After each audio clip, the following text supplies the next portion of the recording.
నిత్య సత్యమైనటువంటి ఎప్పుడు మారినటువంటి జ్ఞానాన్ని అందరికీ పంచడం, తద్వారా సజ్జన సాంగత్యము సజ్జన జీవితం లక్ష్యంగా పనిచేస్తుంది.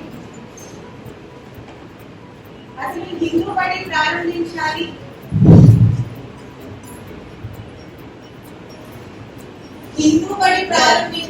అన్న ఆలోచన మాకు ఎందుకు వచ్చిందంటే, మన సనాతన ధర్మంపై ఎటువంటి అవగాహన లేకుండా, క్రమశిక్షణ రాహిత్యంతో, ఒక బాధ్యత లేకుండా ప్రవర్తిస్తున్న ప్రస్తుత కాలపు సమాజాన్ని చూసి ఒక బాధ, భయంతో మన వారికి సనాతన మూలాలను అందించాలని తెలియజేయాలని తపనతో హిందూ మిత్ర సంస్థ హిందూ బడిని ప్రారంభించాలి అనుకుంటున్నాం. ఎంపిక చేసుకోవడంలో మేము చాలా శ్రద్ధ వహించామండి.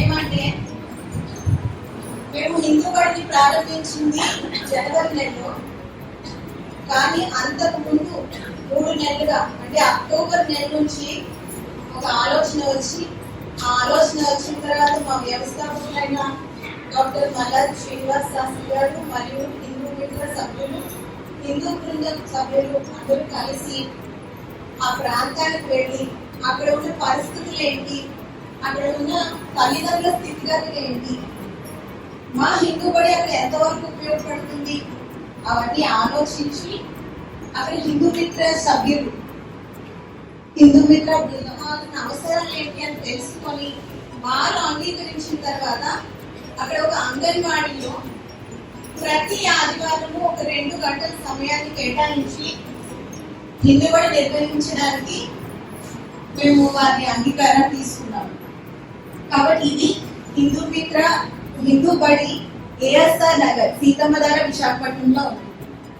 ఇది మా హిందూ బడి బృందం. మీరందరూ కూడా మా హిందూ బడి రూపకల్పనలోని పాఠ్య ప్రణాళిక రూపకల్పనలోను టీచర్స్ గాను వర్క్ చేసుకుంటున్నాము. హిందూ బడి యొక్క ప్రధాన ఉద్దేశం ఏమంటే, ఇప్పుడు ఉన్న పరిస్థితులను పిల్లలకు మన సంస్కృతి, సాంప్రదాయాలు, ధార్మిక విలువలను చేరవేయడం హిందూ బడి యొక్క ప్రధాన ఉద్దేశంగా ఉంచుకొని వారి యొక్క శారీరక, మానసిక మరియు ధార్మికంగా సమతుల్యమైన వ్యక్తిత్వ వికాసాన్ని పెంపొందించేగా దీని ముఖ్య లక్ష్యంగా మేము పనిచేస్తున్నాం. హిందూ బడి పనిచేస్తున్నాం. ఏంటంటే, గ్రామీణ, గిరిజన, జానపద, శాస్త్రీయ సంస్కృతి పరిరక్షణ, వారికి శారీరకంగా, మానసికంగా దృఢత్వాన్ని కలిగించడం, వాక్పటుత్వము మరియు నాయకత్వ శిక్షణ,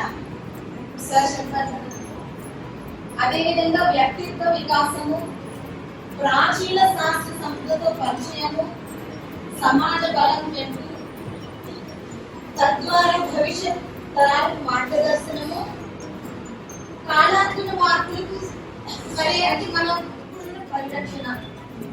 మేము హిందూ బడిలో ముందుగా అంటే మేము జనవరి నెలలో ప్రారంభించాం కదా, అప్పటికి మనకు ఉండేది పండుగ వాతావరణం, మన సంస్కృతి సంబంధించిన సంక్రాంతి సంబరాలు, భోగిపళ్ళు.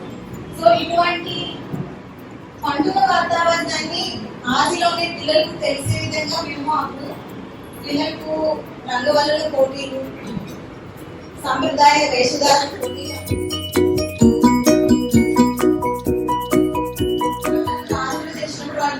ఆనందం ఎప్పుడు మర్చిపోయాను.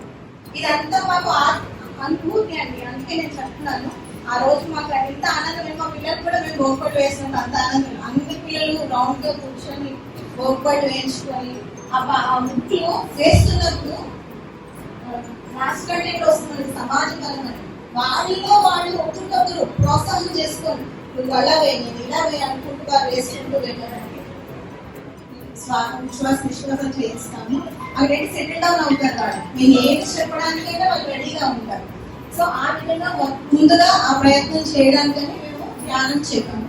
దానివల్ల అయితే వాళ్ళు మానసికంగా రెడీనెస్ లో ఉంటారు, శారీరకంగా ఎనర్జిక్ గా ఉంటారు. నేను తర్వాత ఏం చెప్పాలన్న పద్యాల్లో 100 సార్లు వదిలేయన్నా చక్కగా వదిలేస్తారు. వాక్పటుత్వము మరియు నాయకత్వ శిక్షణ, ఇది మీరు ఇప్పుడు చూశారు కదా. మా ప్రణాళికలో మొదటి ఉండేది పద్యము, శ్లోకము, తర్వాత కథ ఉంటుంది. మధ్యాహ్నం 12 వారికి ఏమవుతుందంటే అక్కడ జరిగే విషయం చెప్తారు. పిల్లలకి తెలుగు చదవడం రాదు, అక్షరజ్ఞానం లేదు. మేము 1-2 సార్లు చెప్పిన తర్వాత మూడోసారి మినిమం 4 పాదాలు ఉన్న పద్యం చెప్తే ఒక 2 పాదాలు వారు అప్పటికే చెప్పగలిగేవారు. అంటే వాళ్ళకి ఆ జ్ఞానం ఉంటుంది, కానీ మనం ఇవ్వట్లేదు.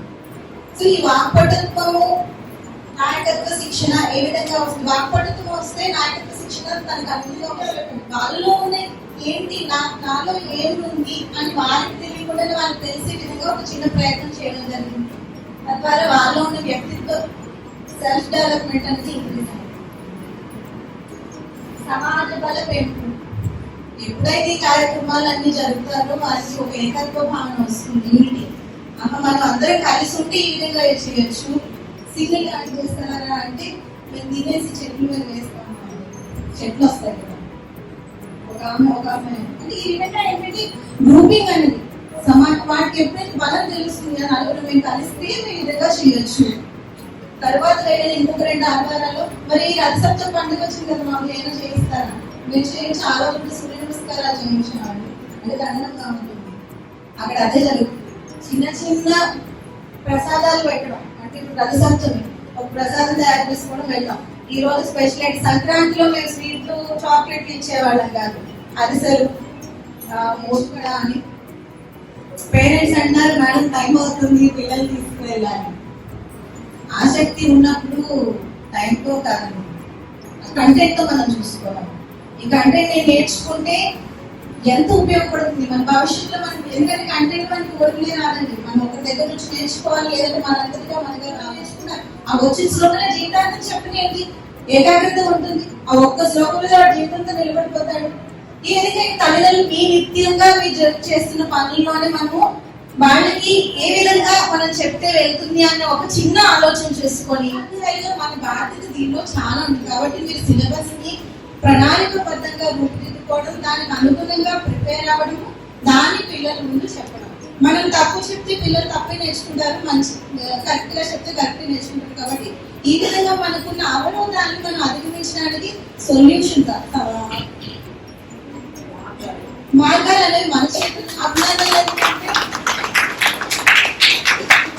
మా సార్ అక్టోబర్లోని మళ్ళా ఏమైనా పెద్ద కార్యక్రమం చేసే ఆలోచన ఉంది అన్నారు. ఆ టైంకి మీ నరసింహపేట శ్రీకాకుళం నుంచి ఒక 2 లింగు బండ్లు వస్తే అక్కడికి మేము నెక్స్ట్ గా రావడం చూస్తాం. నేను వచ్చి మేము కొన్ని నేర్చుకున్నాం. ధన్యవాదాలు.